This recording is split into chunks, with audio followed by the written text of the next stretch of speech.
Kaduthuruthy bypass നിർമ്മാണവുമായി ബന്ധപ്പെട്ട് പ്രധാന റോഡിലെ ടാർ കുത്തിപ്പൊളിച്ചത് വാഹനയാത്രക്കാർക്ക് അപകട ഭീഷണി സൃഷ്ടിക്കുന്നു.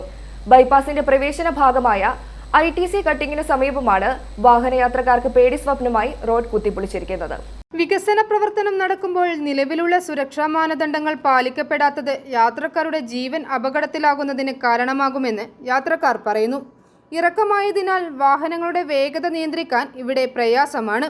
ടാറിംഗ് ഇളകിക്കിടക്കുന്ന ഭാഗത്ത് ഇരുചക്ര വാഹനങ്ങൾ എത്തുമ്പോൾ നിയന്ത്രണം തെറ്റുകയാണ്. വാഹനം ബ്രേക്ക് ഇടുമ്പോഴോ വെട്ടിക്കുമ്പോഴോ അപകടമുണ്ടാകാൻ സാധ്യത ഏറെയാണ്. അപകട മുന്നറിയിപ്പ് ബോർഡുകൾ ഒന്നും തന്നെ ഇവിടെ സ്ഥാപിച്ചിട്ടില്ല. നിലവിലുള്ള റോഡ് ബൈപ്പാസ് റോഡുമായി ബന്ധിപ്പിക്കുന്നതിനാണ് റോഡ് കുത്തിപ്പൊളിച്ചത്.